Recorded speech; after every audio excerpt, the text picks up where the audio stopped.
Guys, this is Shamadi from Providence Life Design, and this video is going to talk about countertops specifically.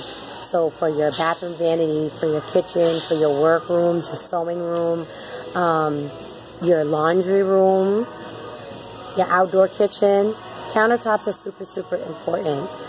Quartz is a fantastic product. Let's talk about that first. Quartz is non-porous. It's man-made. It's made as a composite material of natural stones and then all the other things that make it quartz. So it's heat resistant, so you can put a hot pot directly on it. I think those are like the two main things that people really want to know about countertop. It's like, is it porous? Do I gotta seal it? Can I put something hot on it? Like those three things, right? So when it comes to granite and marble, they are porous materials such as glass. We had that conversation before, guys. Backtrack and look at the videos, okay?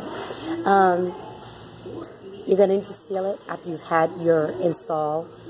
It'll be good if your fabricator installed it before they brought it in. And then you could just like find something to periodically seal it off with. Granites and marbles are going to come in like really attractive and exotic marbling and veining. Keep in mind that if you're using something that has like a lot of heavy veining, you want your countertop to be a minimum of 3 centimeters thick, okay? It is technically weaker than you using a solid surface in the same size or some other kind of composite material in the same size, such as granite, such as quartz. The veining, when you see veining going through marble, going through tile, it is something that can possibly be breached with the right amount of pressure.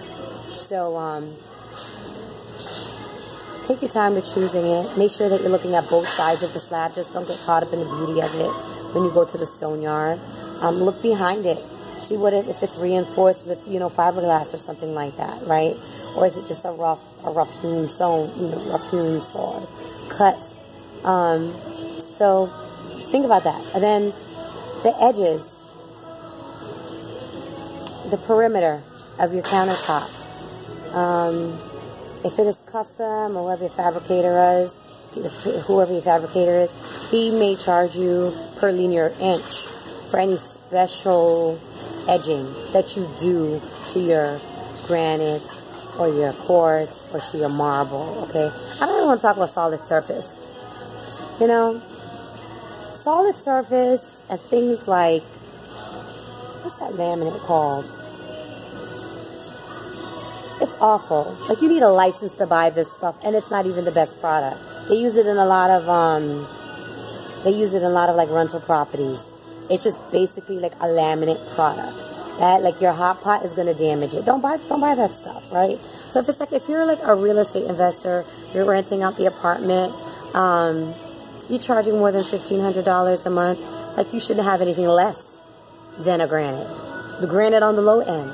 Like, granite is very cheap. You can get cheap granite. It might be the same granite that's in every rental property within 200 miles, but it's still granite all the same, right? And then you get something with like a lot of movement going on, a lot of whatever marks and all that. It's like it'll be fine. It'll be fine. Your renter is going to appreciate it, and your product and your property is going to still have its integrity when it's time for the new tenant. Okay, so let's not use things like laminate and solid surface. Let's not use those things, Marble is if you're fancy and you don't cook a lot and you're not making a lot of spaghetti sauces and things like that and drinking a lot of red wine, okay? Because that stuff is going to stain. It is going to stain. It is going to seep through. I don't care how you seal it.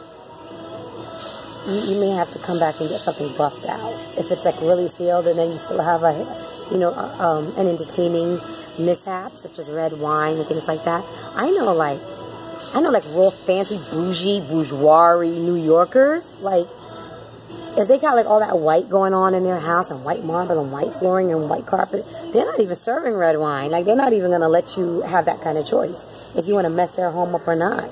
So, maybe you may have to get strict like that. Like, maybe no grape juice.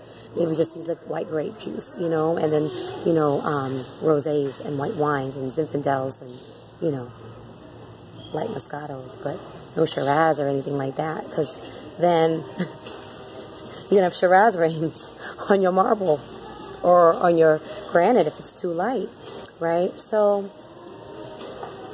edging. Talked about the edging, bullnose or the OG or the bevel edge, whatever the edge is.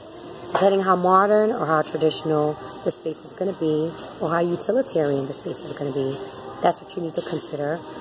If you're going to go and get something cut, or if you're going to buy something prefab, and then you're going to have your handyman that is knowledgeable on how to cut that stone, and he's going to fabricate it for you. If you're going to do a custom countertop, they are going to charge you per cut.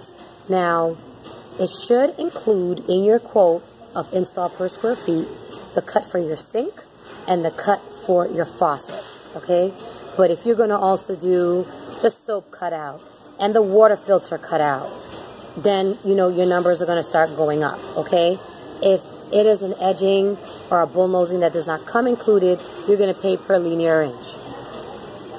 Also, people that are going to do custom countertops are going to charge you a price for a stock product per square foot. And they usually have a minimum. It can be somewhere like under 25, 20 square feet, and then above. If you're going to do under that amount, then they're probably going to like cap you off. So even if you're getting less, you're still paying that amount for the product. Ideally, you're going to want to undermount. An undermount sink, he's going to seal it with the silicone. I think for now, where we are, we're in 2019, and people are realizing, especially in design, that vernacular is best. It's not always like, you know, what people think was in vogue in kitchens 8 years ago. Double sinks may not be the best thing, right? Very few of us are actually hand washing dishes. I personally don't care to hand wash dishes, right? If I don't have to. But you just get yourself like a little dish pan. But the best thing to have in a kitchen, when we're talking about islands and sinks, is a deep, deep, deep sink. As deep a sink as possible. That is awesome. Awesome. Awesome, awesome, awesome.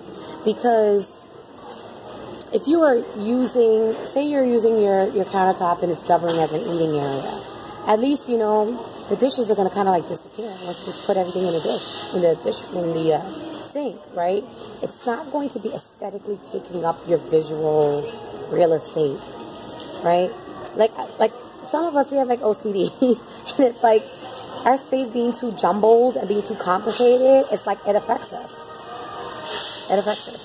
So definitely, when you're considering your countertop, you're gonna have to consider the type of sink, because your fabricator may need to take your sink with him, so he can make sure he's cutting it correctly, make sure you have the correct opening, and I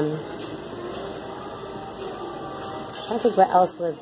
Oh, and then the other thing about countertops that I particularly love is slabbing like all the way up the backsplash.